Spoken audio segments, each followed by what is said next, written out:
Hello everyone, in this video हम discuss करने वाले हैं यूनिट्स एंड देयर कन्वर्जन्स। वैसे तो ऑर्गेनिक एंड इनऑर्गेनिक केमिस्ट्री के लिए ये टॉपिक इतना इंपॉर्टेंट नहीं है, but in physical chemistry this is very very important topic because physical chemistry is the study of the physical structures and properties of chemical substances.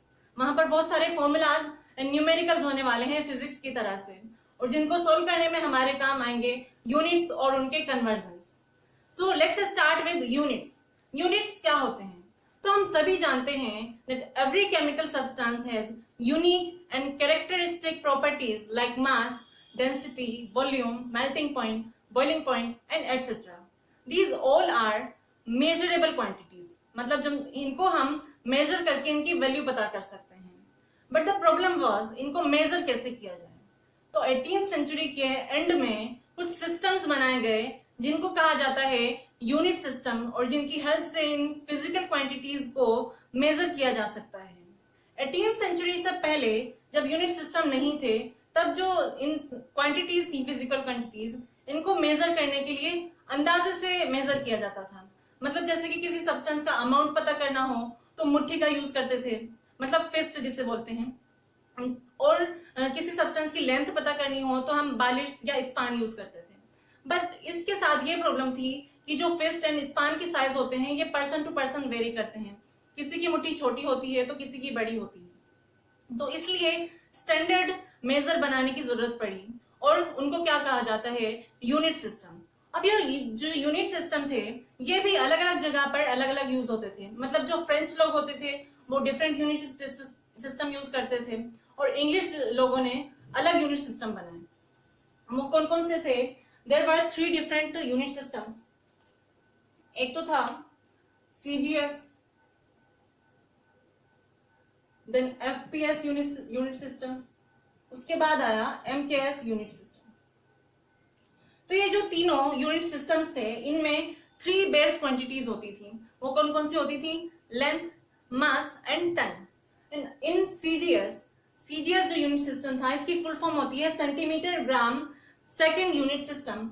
मतलब यहां पर जो लेंथ होगी उसको मेजर किया जाता है सेंटीमीटर्स में, और जो मास होता है उसको ग्राम में, और टाइम को सेकेंड में मेजर किया जाता है। ऐसे ही एफपीएस सिस्टम में जो लेंथ होती है उसको मेजर किया जाता था फुट में, और जो मास होता है उसको मेजर किया जाता है पाउंड में। इन टाइम के लिए सेकेंड यूज होता है। And then MKS unit system आया। एमकेएस यूनिट सिस्टम में लेंथ को मेजर करने के लिए यूज किया जाता है मीटर, एंड मास को मेजर करने के लिए यूज किया जाता है किलोग्राम, और टाइम को मेजर करने के लिए यूज किया जाता है सेकेंड। बट ये जो अलग अलग जगह अलग अलग यूनिट सिस्टम यूज होते थे, उसके बाद एक ऐसा यूनिट सिस्टम आया जो वर्ल्ड वाइड यूज करते हैं, और प्रेजेंट में भी हम उसी सिस्टम को यूज करते हैं। That is called international system of units, और उसको ऐसा यूनिट सिस्टम के नाम से भी जाना जाता है। अब हम डिस्कस करेंगे कि ऐसा यूनिट सिस्टम क्या होता है और उसमें कितने बेस यूनिट्स हैं। एक्चुअल में जो ऐसा यूनिट सिस्टम है वो एमकेएस यूनिट सिस्टम का ही मॉडिफाइड वर्जन है। मतलब एमकेएस सिस्टम को ही मॉडिफाई करके ऐसा सिस्टम बनाया गया, और उसमें मॉडिफिकेशन क्या था कि यहाँ पर हम ये जानते हैं कि यहाँ पर 3 बेस क्वांटिटीज होती थी। अब इन 3 बेस क्वांटिटीज में, मतलब एमकेएस जो यूनिट सिस्टम था इसमें 4 बेस क्वांटिटीज और ऐड कर दी गई, और उसको कहा जाता है international system of units, that is also known as SI unit system. अब हम देखेंगे कि ऐसा यूनिट सिस्टम में कौन कौन सी फिजिकल बेस क्वांटिटीज थी। देयर आर टोटल 7 क्वांटिटीज जिनको बोला जाता है fundamental quantities. So let us see वो फंडामेंटल क्वांटिटीज कौन कौन सी थी। फंडामेंटल क्वांटिटीज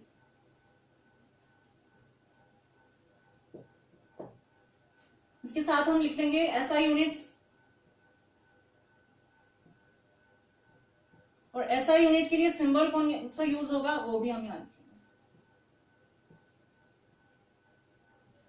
ठीक है, तो फंडामेंटल क्वांटिटीज में 3 तो क्या थी, एमकेएस सिस्टम वाली, मतलब length, mass and time. So first length, this is fundamental quantity and इसकी ऐसा यूनिट क्या होती है, that is metre,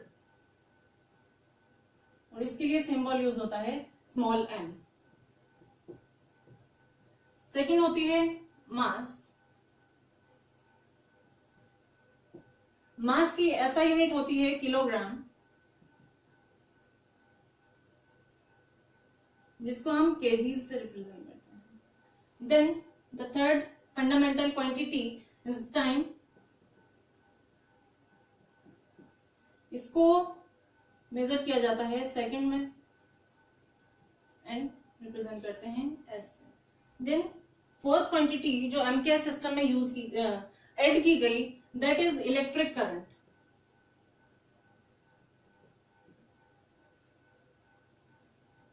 this is fundamental quantity और इसकी यूनिट होती है एम्पियर,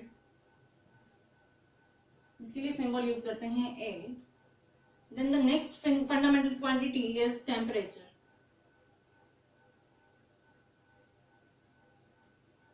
टेम्परेचर को मेजर किया जाता है केल्विन में, मतलब इसकी ऐसा यूनिट है केल्विन और इसके लिए सिंबल यूज करते हैं हम के। Then the next fundamental quantity is amount of substance.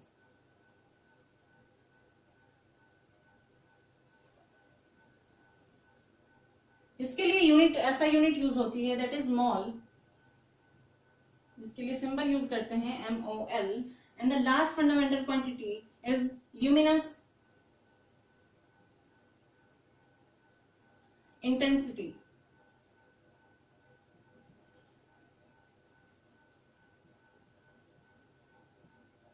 इसका जो यूनिट होती है दैट इज कैंडेला, इसको रिप्रेजेंट करते हैं CDC।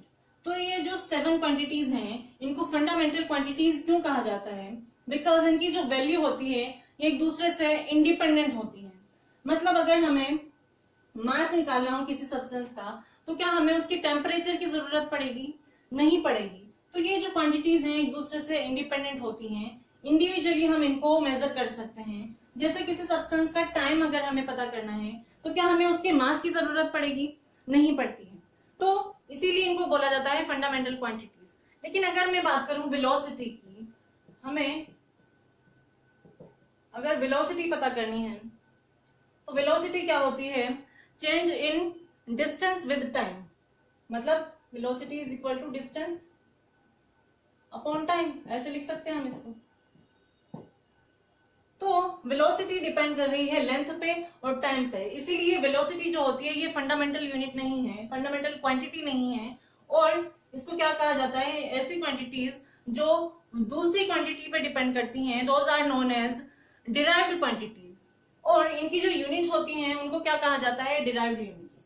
तो वेलोसिटी की यूनिट क्या होगी? डिस्टेंस। और डिस्टेंस क्या होती है? लेंथ। लेंथ की यूनिट होती है मीटर। तो इसकी यूनिट क्या होगी? मीटर। और टाइम को हम मेजर करते हैं सेकंड्स में। तो ये क्या बन गई इसकी यूनिट? मीटर पर सेकंड। ठीक है। ऐसे ही अगर मैं फोर्स की बात करूं, तो फोर्स क्या है? ये भी एक डिराइव्ड क्वांटिटी है, because force is equal to mass into acceleration. Mass और एक्सेलरेशन पे डिपेंड करती है। एक्सेलरेशन क्या होता है? एक्सेलरेशन मास इनटू वेलोसिटी में change with time, change in velocity with time. तो वेलोसिटी अपॉन टाइम, और वेलोसिटी हम जानते हैं क्या होता है? Distance upon time. Mass into distance upon time, और ये टाइम ऑलरेडी है हमारे पास। इसके यूनिट्स क्या हो गए? इसके यूनिट्स हो जाएंगे, मास की यूनिट होती है किलोग्राम्स, डिस्टेंस की यूनिट होती है मीटर, एंड टाइम के लिए हम यूज करते हैं सेकंड। तो इसके यूनिट्स हो गए किलोग्राम मीटर पर सेकंड स्क्वायर। ठीक है। अब अगर हम इनमें जो बेस क्वांटिटीज प्रेजेंट हैं, फंडामेंटल क्वांटिटी प्रेजेंट हैं डिराइव्ड यूनिट्स में, उनको अगर हम उनके सिंबल के साथ लिख दें, जैसे कि मास को हम लिख दें कैपिटल M, और जितनी बार वो प्रेजेंट है उसको हम उसके एक्सपोनेंट में लिख दें। यहाँ पर वन टाइम यहाँ पर मास प्रेजेंट है, तो इसको हमने इसके एक्सपोनेंट में लिख दिया। उसके बाद क्या है डिस्टेंस, डिस्टेंस को हमने उसके सिंबल के साथ लिख दिया, एल से रिप्रेजेंट कर दिया, और उसके जो जितने टाइम्स वो प्रेजेंट है उसको हमने उसके एक्सपोनेंट में लिख दिया, और टाइम जितनी टाइम प्रेजेंट है उसको टी से रिप्रेजेंट करते हैं, उसके एक्सपोनेंट में लिखते हैं। अगर इस तरह से हम इनको रिप्रेजेंट कर दें तो इसको क्या कहा जाता है, dimensions. These are dimensions of force. ऐसे ही वेलोसिटी की डायमेंशन क्या हो जाएंगी, डिस्टेंस अपॉन टाइम, मतलब L into T minus one. L तो कितनी बार है, वन टाइम प्रेजेंट है, टाइम कितनी बार प्रेजेंट है, वन टाइम प्रेजेंट है, लेकिन ये क्या है डिनोमिनेटर में प्रेजेंट है, तो इसकी एक्सपोनेंट क्या हो जाएगा इसके लिए, माइनस वन। तो ये वेलोसिटी की डायमेंशंस हो गई। अब ये तो बात हो गई एसआई यूनिट्स और फंडामेंटल क्वांटिटीज की। अब हम देखेंगे कि यूनिट्स को कन्वर्ट कैसे किया जाता है, बिकॉज केमिस्ट्री में हम एटम्स एंड मॉलिक्यूल्स के साथ डील करते हैं, और एटम्स एंड मॉलिक्यूल्स हम जानते हैं बहुत ही स्मॉल माइन्यूट पार्टिकल्स होते हैं, बहुत ही छोटे होते हैं, तो उनकी जो वेट मतलब मास और लेंथ जो होती है वो बहुत ही कम होती है। तो इतनी बड़ी बड़ी क्वांटिटीज, इतनी बड़ी बड़ी यूनिट्स मतलब जैसे किलोग्राम्स और मीटर्स को यूज करने के बजाय हम छोटी यूनिट्स यूज करते हैं। तो वो कैसे करते हैं और कैसे हमें यूनिट्स को कन्वर्ट करना है ये अब हम देखेंगे। सो फर्स्ट कन्वर्जन हम देखेंगे लेंथ के यूनिट्स का। लेंथ,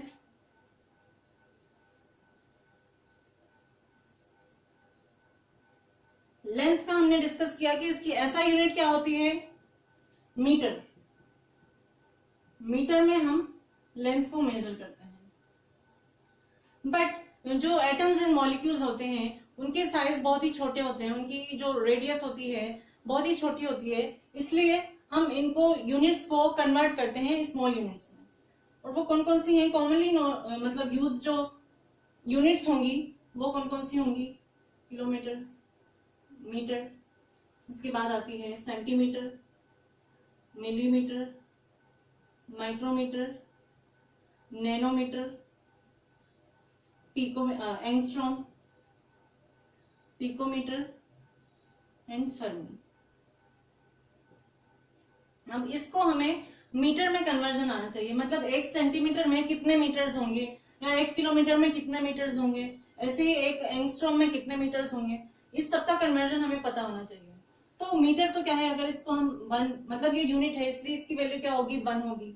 अब किलोमीटर में, 1 किलोमीटर में कितने मीटर्स होते हैं, तो 1 किलोमीटर में 1000 मीटर होते हैं। दैट मीन्स किलोमीटर की वैल्यू क्या हो जाएगी, 10⁻³ मीटर्स के इक्वल। ऐसे ही सेंटीमीटर क्या होगी, 10⁻⁻² मीटर्स के इक्वल होगा, क्योंकि एक मीटर में 100 सेंटीमीटर्स होते हैं। ऐसे ही मिलीमीटर में कितने मीटर्स होते हैं, 10⁻³ मीटर। माइक्रोमीटर में होंगे 10⁻6 मीटर्स, नैनोमीटर में 10⁻9 metre, and angstrom is equal to 10⁻10 metre. Picometre में होते हैं 10⁻12 metre, and fermi is 10⁻15 metre. अब इसका कन्वर्जन कैसे करना है हम एग्जाम्पल की हेल्प से समझेंगे। जैसे कि अगर हमें किलोमीटर से मीटर में कन्वर्ट करना है किसी लेंथ को, या सेंटीमीटर में कन्वर्ट करना है, या फिर मिलीमीटर में, तो इनका कन्वर्जन हम देखते हैं। हम ये जानते हैं कि 1 किलोमीटर में कितने मीटर्स होते हैं, 1000 मीटर्स होते हैं। तो जब किलोमीटर टू मीटर हमें कन्वर्ट करना होगा तो हम क्या कर देंगे, 10⁻³ से मल्टीप्लाई कर देंगे उस नंबर को, तो वो किस में बदल जाएगा, मीटर में बदल जाएगा। ऐसे ही अगर मीटर में कोई नंबर गिवन है और हमें सेंटीमीटर में कन्वर्ट करना है तो क्या करेंगे, हम इसको 10⁻² से मल्टीप्लाई कर देंगे। अब अगर सेंटीमीटर में कोई नंबर गिवन है और हमें मिलीमीटर में कन्वर्ट करना है तो क्या कर दिया जाएगा, उसको 10⁻1 से मल्टीप्लाई कर देंगे। ऐसे ही इसका इनवर्स, अगर हमें मिलीमीटर टू सेंटीमीटर कन्वर्ट करना है तो हम क्या करेंगे, 10 से उसको डिवाइड कर देंगे। तो इसको हम ऐसे भी लिख सकते हैं, 10 इनवर्स से मल्टीप्लाई कर देंगे, ठीक है। ऐसे सेंटीमीटर टू मीटर हमें कन्वर्ट करना होगा तो क्या करेंगे, उसको 100 से डिवाइड कर देंगे, या हम इसको ऐसे लिख सकते हैं 10⁻²। और मीटर टू किलोमीटर में कन्वर्ट करने के लिए हम उसको 1000 से डिवाइड करते हैं। 1000 से डिवाइड करना या फिर मल्टीप्लाई बाय 10⁻³ तो इस तरह से हम इन नंबर्स को कन्वर्ट कर सकते हैं। और अगर हमें डायरेक्ट कन्वर्ट करना होगा मिलीमीटर टू किलोमीटर में तो क्या करेंगे, उसको 10⁻⁻6 से मल्टीप्लाई कर देंगे जो नंबर हमारे पास है, जितनी लेंथ है। और अगर किलोमीटर टू मिलीमीटर कन्वर्ट करना है तो क्या करेंगे, 10⁻6 से उस नंबर को मल्टीप्लाई कर देना है। फॉर एग्जाम्पल हमें गिवन है किसी सब्सटेंस की है, कोई लेंथ हमें गिवन है 50 मीटर्स, इसको हमें कन्वर्ट करना है किलोमीटर्स में। तो कैसे कन्वर्ट करेंगे, मीटर टू किलोमीटर हमें जाना है तो क्या करेंगे, हम उसको डिवाइड कर देंगे 1000 से। तो जो मैग्नीट्यूड होगा, जो नंबर है उस लेंथ का, वो तो सेम रहेगा, इसके जो यूनिट्स होंगे वो बदल जाएंगे। तो यूनिट्स कन्वर्ट करने के लिए हम क्या करेंगे, इसको मल्टीप्लाई कर देते हैं 1000 से। अगर हमें मीटर टू किलोमीटर जाना है तो क्या करेंगे, इंटू 10⁻³ तो ये किस में बदल जाएगा, किलोमीटर में बदल जाएगा। अब अगर 50 मीटर को हमें सेंटीमीटर में बदलना है तो क्या करेंगे, इसको डिवाइड कर देंगे 100 से।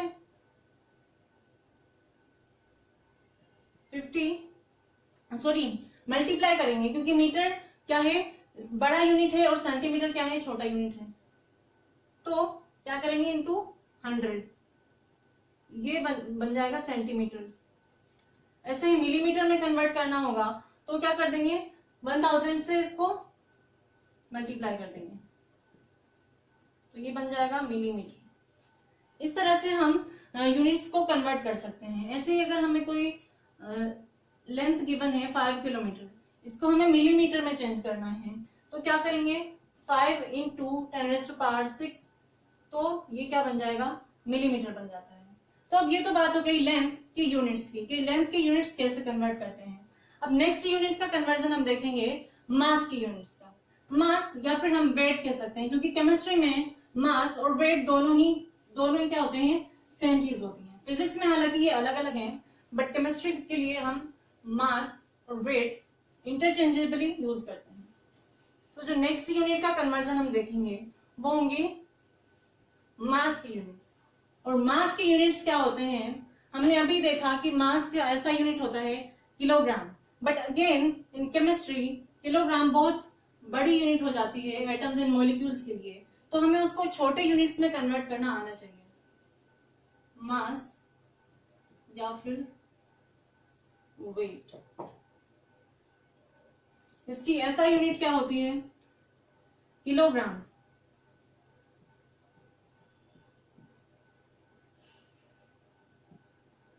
ठीक है, अब किलोग्राम से हम ग्राम में कैसे कन्वर्ट करेंगे और ग्राम से मिलीग्राम में कैसे कन्वर्ट करेंगे, ये हम देखते हैं।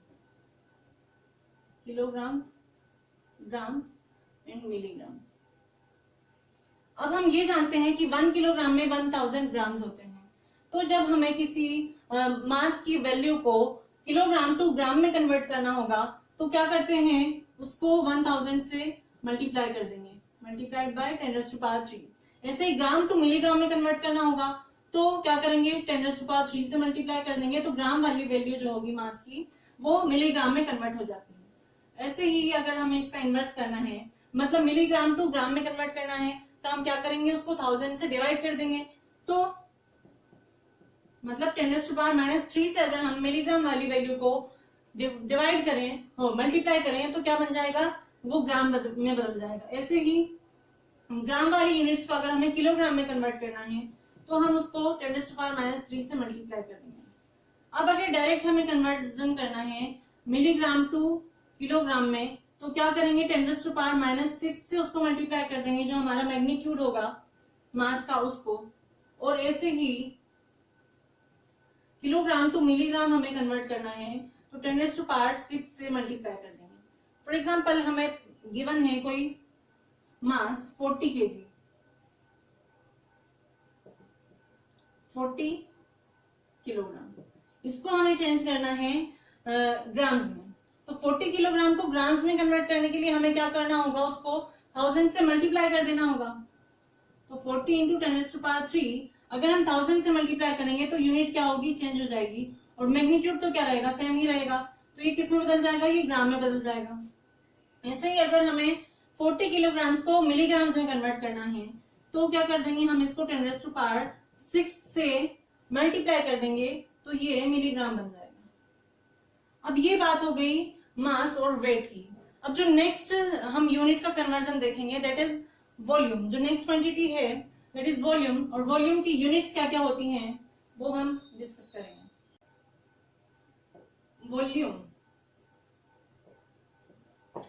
वॉल्यूम क्या होता है कि कोई भी सब्सटेंस कितना स्पेस ऑक्यूपाई कर रहा है 3 डायमेंशन में, उसको बोला जाता है वॉल्यूम। और वॉल्यूम कैसे मेजर करते हैं हम, length into breadth into height. तो अगर लेंथ हमारे पास मीटर में गिवन है तो इसकी यूनिट्स क्या हो जाएंगी, मीटर क्यूब्स। और अगर सेंटीमीटर में गिवन है तो ये क्या बन जाएगी, क्यूबिक सेंटीमीटर। ठीक है, तो इस तरह से किसी भी सब्सटेंस का हम वॉल्यूम निकालते हैं और इसकी यूनिट्स क्या होती है, मीटर क्यूब। अब आपको इसका कन्वर्जन ध्यान में रखना है कि जो मीटर क्यूब है ये इक्वल होता है 1000 लीटर्स के, क्योंकि हम केमिस्ट्री में सॉल्यूशंस यूज करते हैं ज्यादातर लेबोरेटरीज में, और वहां पर उनका वॉल्यूम जो सॉल्यूशंस होते हैं मतलब फ्लूइड्स होते हैं उनका वॉल्यूम हम किस में लेते हैं, लीटर्स में। और जो लीटर है उसकी वैल्यू इक्वल होती है 10⁻³ मीटर क्यूब के।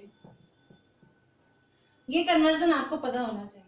और इसकी और भी यूनिट्स मतलब और भी कन्वर्जन होते हैं, वो कौन कौन से होंगे हम देखेंगे अभी। Litre, metre cube and centimetre cube. इसको हम डेसीमीटर क्यूब भी लिखते हैं लीटर को,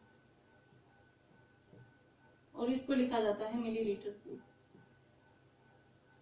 ये मीटर क्यूब है। अब अगर मीटर क्यूब से हमें किसी सब्सटेंस का वॉल्यूम चेंज करना है लीटर में तो क्या करेंगे, उसको हम 10⁻³ से मल्टीप्लाई कर देते हैं, क्योंकि हम ये जानते हैं कि 1 मीटर क्यूब में 1000 लीटर है। तो 1 लीटर अगर हमें बनाना है किसी सब्सटेंस का सॉल्यूशन तो क्या करेंगे हम, अगर मीटर क्यूब में है तो उसको 10⁻³ से मल्टीप्लाई कर देंगे। ऐसे ही लीटर में अगर है तो लीटर टू सेंटीमीटर क्यूब में कन्वर्ट करने के लिए भी हम क्या करते हैं, उस लीटर वाले वॉल्यूम को सेंटीमीटर क्यूब में कन्वर्ट करने के लिए मल्टीप्लाई कर देंगे 1000 से। अब अगर इसका इनवर्स हमें करना है, मतलब सेंटीमीटर क्यूब में कोई वॉल्यूम गिवन है, हमें लीटर में पता करना है, तो क्या करेंगे 10⁻³ से उसको मल्टीप्लाई कर देते हैं, मतलब हमें 1000 से डिवाइड कर देना है। ऐसे ही डेसीमीटर क्यूब, ये लीटर में कोई वॉल्यूम गिवन है और हमें पूछा गया है मीटर क्यूब में बताओ, तो क्या कर देंगे 10⁻³ से मल्टीप्लाई कर देंगे। इस तरह से वॉल्यूम की जो यूनिट्स होती हैं उनको कन्वर्ट किया जाता है। अब जो नेक्स्ट यूनिट कन्वर्जन होगा वो आता है टेम्परेचर का, क्योंकि टेम्परेचर भी केमिस्ट्री में हमारे इंपॉर्टेंट क्वांटिटी होती है।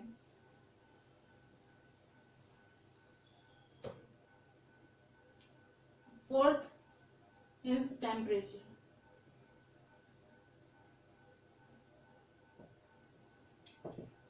टेम्परेचर क्या होता है, टेम्परेचर किसी भी सब्सटेंस के में की जो हॉटनेस और कोल्डनेस होती है उसका मेजर होता है।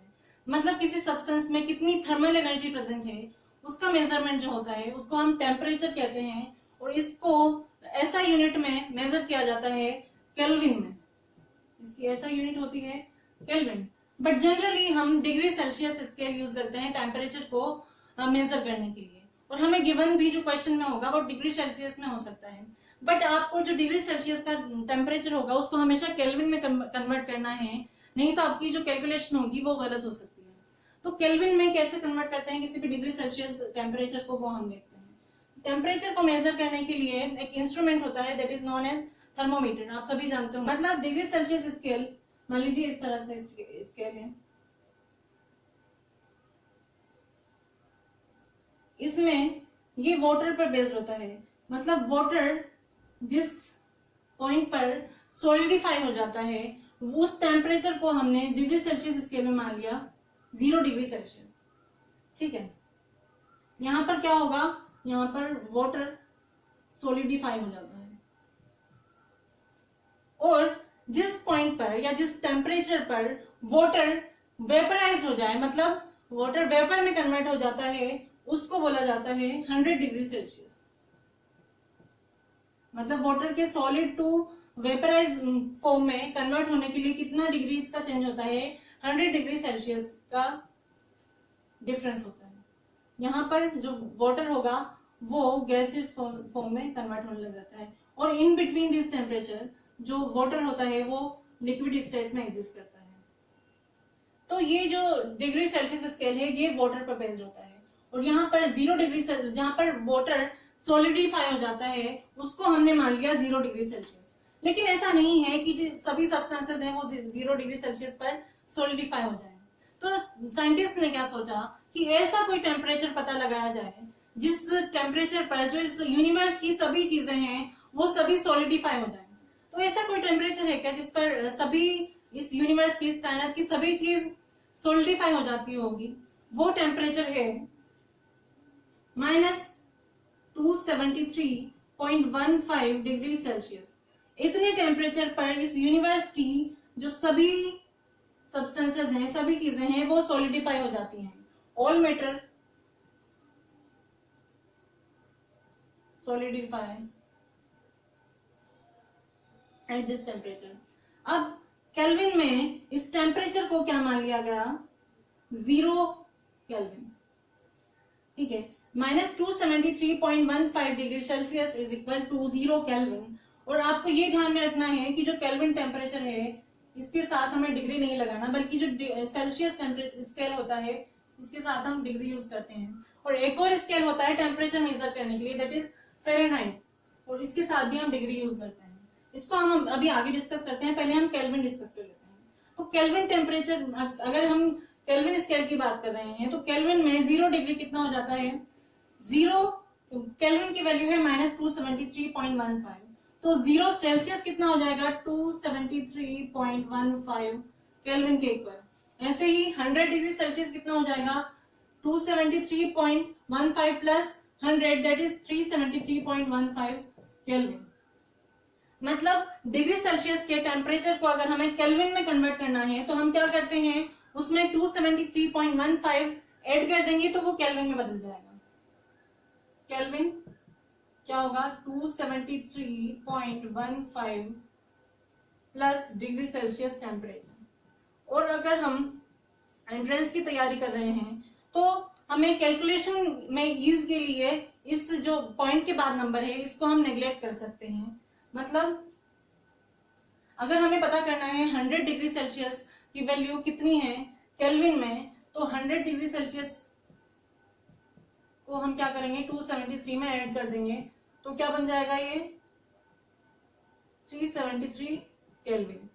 ऐसे ही 27 डिग्री सेल्सियस को हमें कन्वर्ट करना होगा केल्विन में, तो ये कितना होगा? 300 केल्विन। 25 डिग्री सेल्सियस को कन्वर्ट करना होगा तो कितना बन जाएगा? 298 केल्विन। और 0 डिग्री कितना होगा? 273 केल्विन। ठीक है, इस तरह से हम केल्विन स्केल में कन्वर्ट कर सकते हैं डिग्री सेल्सियस को। ऐसे ही अब नेक्स्ट जो टेम्परेचर का स्केल होता है that is degree Fahrenheit. Degree Fahrenheit को कन्वर्ट करने के लिए हम क्या करते हैं, एक फॉर्मूला होता है इसके लिए, 9/5 डिग्री सेल्सियस प्लस 32। इस फॉर्मूला की हेल्प से हम डिग्री सेल्सियस का जो टेम्परेचर है उसको डिग्री फ़ारेनहाइट में कन्वर्ट कर सकते हैं। ये इतना ज्यादा इंपॉर्टेंट नहीं है, बट फिर भी क्वेश्चन पूछ लिया जाए अगर फ़ारेनहाइट में आपको गिवन हो टेम्परेचर और आपको सेल्सियस में या केल्विन में करना है कन्वर्ट, तो आप ये फॉर्मूला यूज कर सकते हैं। इसको हम और इजी करके ऐसे लिख सकते हैं 1.8 डिग्री सेल्सियस प्लस 32, तो ये बन जाएगा फ़ारेनहाइट टेम्परेचर। जैसे कि हमें 40 डिग्री सेल्सियस को कन्वर्ट करना है फ़ारेनहाइट में, या 50 ले लीजिए, तो 50 को हम क्या करेंगे, इससे मल्टीप्लाई कर देंगे और 32 ऐड कर देंगे, तो क्या मिल जाएगा हमें,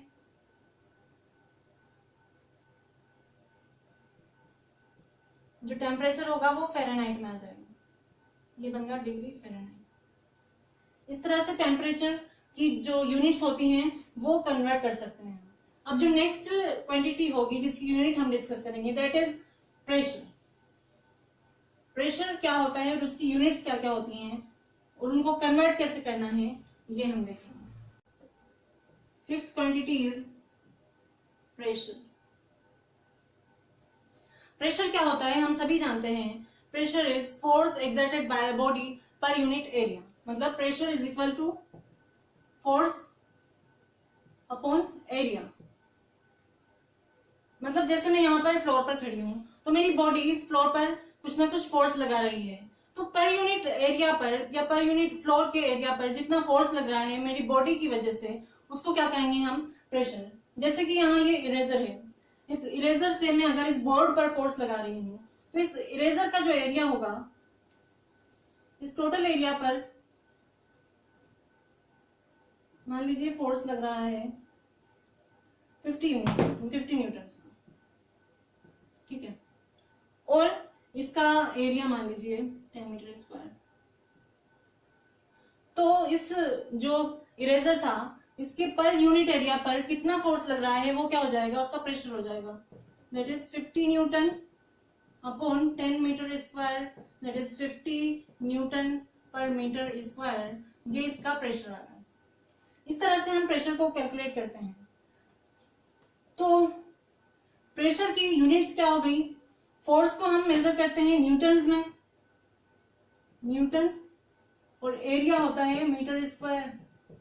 तो इसकी यूनिट क्या बन गई, न्यूटन पर मीटर स्क्वायर, और इसको बोला जाता है न्यूटन पर मीटर स्क्वायर को पास्कल। तो फोर्स की प्रेशर की क्या क्या यूनिट हो गई, न्यूटन पर मीटर स्क्वायर, एक यूनिट हो गई पास्कल। और ऐसे ही हमारा जो एटमॉस्फेयर है उसमें जो गैसेस प्रेजेंट होती हैं ये भी हमारी बॉडी पर या मतलब हम सब पर फोर्स लगाती हैं, और उस फोर्स की वजह से क्या होता है, प्रेशर लगता है।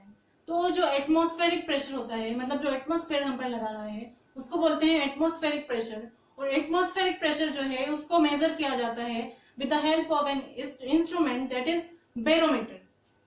और बैरोमीटर जो होता है उससे एक फॉर्मूला से हम प्रेशर को कैलकुलेट कर सकते हैं, that is rho g H.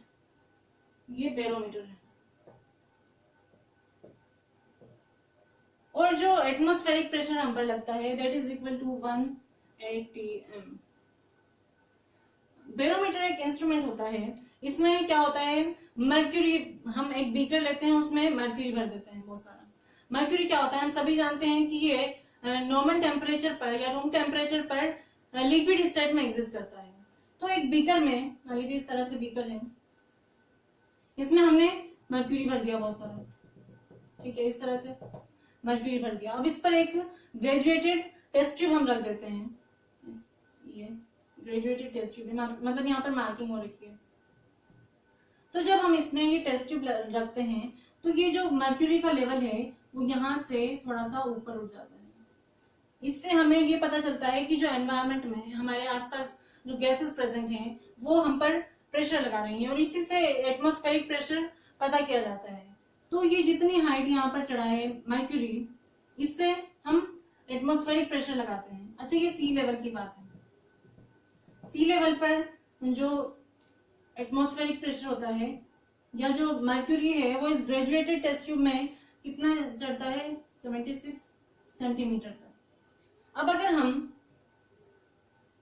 किसी माउंटेन पर जाएंगे तो वहां पर अगर हम मेजर करें तो वहां पर ये जो मर्क्यूरी होगा ये थोड़ा सा, मतलब इसकी हाइट जो होगी वो थोड़ी सी कम हो जाएगी, क्योंकि जो माउंटेन्स हैं, हिल्स होती हैं, वो ऊपर होती हैं। मतलब इस तरह से हमारी अर्थ है, अब यहाँ पर ये माउंटेन्स प्रेजेंट है, तो ये पहाड़ जो हैं इनकी हाइट ज्यादा है। जो नीचे जो गैसेस होती हैं, हैवी गैसेस, वो कहाँ होती हैं, वो नीचे प्रेजेंट होती हैं, क्योंकि उनकी जो भारी होती हैं वो, इस वजह से वो नीचे होती हैं। और जैसे जैसे हम ऊपर जाते हैं तो वहां पर गैसेस का जो प्रेशर होता है वो कम होता जाता है।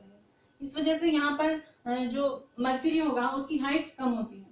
इस तरह से बैरोमीटर में मर्क्यूरी की हेल्प से क्या किया जाता है, प्रेशर को मेजर किया जाता है। और जो 1 एटमॉस्फेरिक प्रेशर है उसकी वैल्यू इक्वल होती है 1.01325 into 10⁵ newton per metre square, या न्यूटन पर मीटर स्क्वायर को हम लिख सकते हैं पास्कल। ठीक है। और 1 पास्कल जो होता है, क्योंकि 1 पास्कल इक्वल है न्यूटन पर मीटर स्क्वायर। ऐसे ही अगर हम इसको लिखते हैं 101.325 इंटू 10⁻³ न्यूटन मीटर स्क्वायर या पास्कल, ठीक है, ऐसे लिख सकते हैं हम 101.325 10⁻³ न्यूटन क्या होगा, किलो न्यूटन। बट हम ऐसा नहीं लिखते हैं, हम इसको इसकी जगह ऐसे लिख सकते हैं किलो पास्कल। ठीक है, तो 1 ATM की वैल्यू किसके इक्वल हो गई, 1.01325 into 10⁵ newton metre square. 101.325 into 101.325 kilopascal. ऐसे ही प्रेशर को मेजर करने के लिए एक और यूनिट होती है, that is bar, and 1 bar is equal to 10⁵ newton per metre square, जिसकी वैल्यू ये पर मीटर स्क्वायर है, तो मीटर की पावर कितनी होगी, -2। यहाँ पे गलत होगा, सॉरी, तो इसको करेक्ट कर लीजिएगा। 1 बार की वैल्यू कितनी होती है, 10⁵ न्यूटन पर मीटर स्क्वायर। तो हम 1 बार को क्या लिख सकते हैं, 1 एटमॉस्फेयर या 1 atmospheric pressure is equal to 1.01325 bar, and 1 ATM is also equal to 76 centimeter of mercury। तो ये सभी क्या हैं, ये प्रेशर्स की यूनिट्स हैं, प्रेशर की यूनिट्स हैं, और इनको हम इन रिलेशंस की हेल्प से कन्वर्ट कर सकते हैं। जैसे अगर हमें पूछा हो 1 ATM में कितने बार होते हैं, तो 1 ATM में 1.01325 बार होते हैं। 1 ATM में कितने पास्कल होते हैं, तो 1 ATM में 1.01325 इंटू 10⁵ पास्कल होते हैं। और या किलो पास्कल में हम पूछें तो 1 ATM is equal to 101.325 kilopascal. तो इस तरह से प्रेशर के यूनिट्स को कन्वर्ट कर सकता है। आई होप आपको यूनिट्स क्या होते हैं और उनके कन्वर्जन कैसे करते हैं ये समझ में आ गया होगा। अगर आपको वीडियो अच्छी लगी हो तो please like and share, and also subscribe to my channel Elementary Gyan. Now I'll see you in the next video. Till then keep learning and thank you for watching.